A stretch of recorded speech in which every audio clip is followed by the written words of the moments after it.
24. The final stretch. Walkthrough, closing disclosure, signing, funding, recording, and possession. It is Monday morning, and the Reynolds transaction is finally entering its last few days.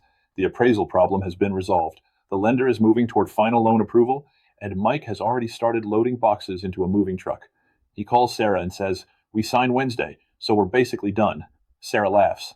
Basically done is one of my least favorite real estate phrases. There's a reason experienced agents don't celebrate too early. The Reynolds still have agreed repairs to complete. David has a final walkthrough coming. Loan and closing documents are being finalized. Mike and Jennifer need to review their closing figures and sign. David's lender needs to complete the funding process. The documents need to reach the appropriate stage for recording. Then possession needs to occur according to the contract. Those events are connected, but they are not the same event. Sarah begins with the inspection repairs. The Reynolds agreed to address several items after David's inspection, including the roof flashing, plumbing issue, electrical concern, and moisture near the upstairs window. Sarah asks Mike whether the work has been completed. "Yep, everything's done." "Do you have the documentation?" There's a pause. "Most of it." This is why Sarah is asking several days before closing instead of several hours before closing.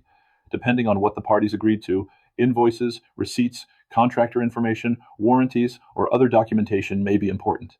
Sarah reviews the transaction documents and makes sure the Reynolds understand what they actually agreed to provide. Then David conducts his final walkthrough.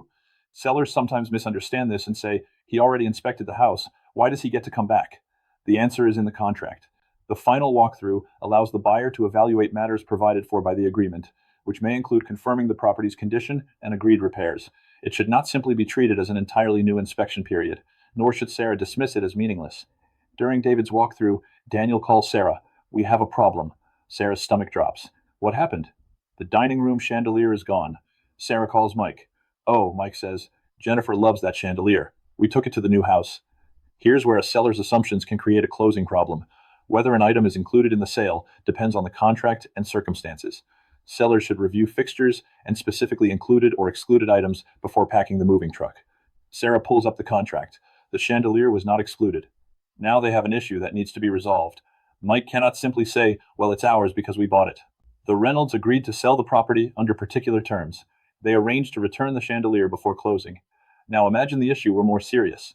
Suppose David arrived for the final walkthrough and discovered new water damage from another monsoon, a broken window from the move, or agreed repairs that were never completed.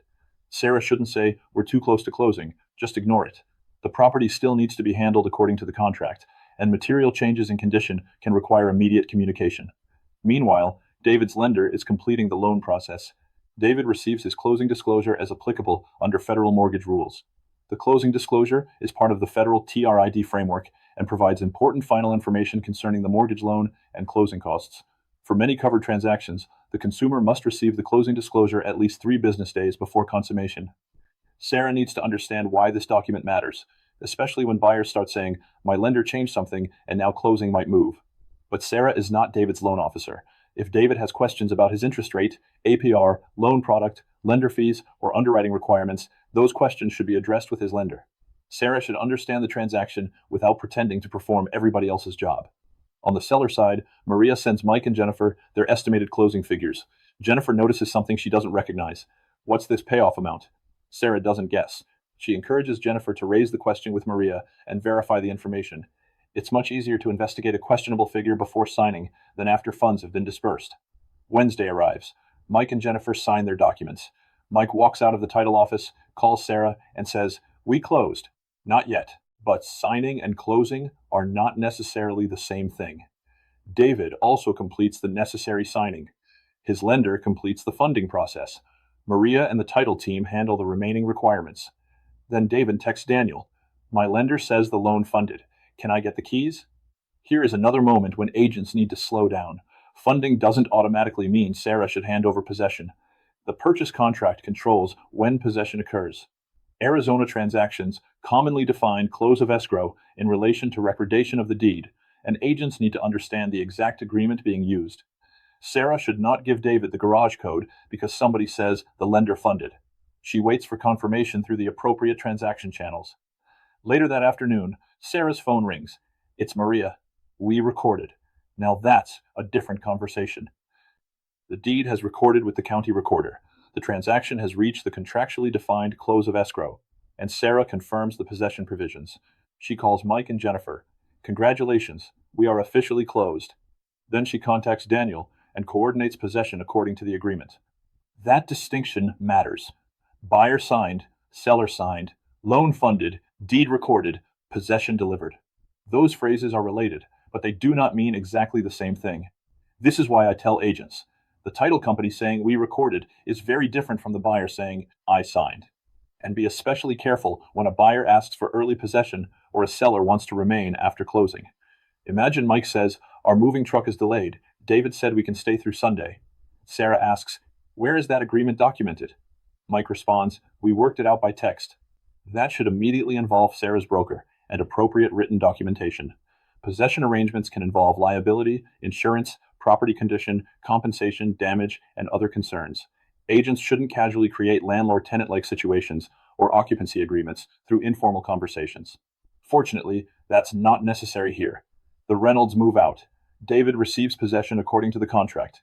Sarah removes the lockbox and updates the listing status according to the applicable MLS rules. The Reynolds home has officially sold. Mike shakes Sarah's hand. Now you're done. Sarah smiles. Almost, because the transaction may be closed, but Sarah still has a transaction file to complete. She still has confidentiality obligations. Questions may arrive weeks or months later. A complaint could arise. Her broker may review the file. ADRE could potentially ask for records. The quality of Sarah's work isn't measured only by whether the deed recorded. It's also measured by what she did, what she disclosed, what she documented, and what the transaction file can prove. That's where we'll begin our final chapter, Chapter 6, Professionalism After the Sale. Protect the client, the file, and your license. With Section 21, if it isn't in the file, can you prove it? Online discussion 1. Mike and Jennifer signed their seller documents Wednesday morning. Why shouldn't Sarah immediately tell them the transaction has officially closed? Answer, signing is only one part of the closing process. Funding, satisfaction of escrow requirements, recordation, and the contract's definition of close of escrow must still be considered. Sarah should confirm the transaction's actual status through the appropriate escrow or title channels, rather than assuming signing alone completed the sale. 2. David discovers during the final walkthrough that the Reynolds removed the dining room chandelier. What should Sarah do? Answer, Sarah should review the purchase contract to determine how the item was addressed, rather than relying on the seller's assumption that it belonged to them. If the chandelier was included in the sale and not properly excluded, the issue should be addressed promptly with the parties according to the contract and brokerage procedures. 3. David's lender tells him the loan has funded, and he wants the keys immediately. What should Sarah consider? Answer, Sarah should review the possession and close of escrow provisions of the actual purchase contract. Funding alone should not automatically be treated as authorization for possession. Keys and access should be delivered according to the parties' agreement and confirms transaction status.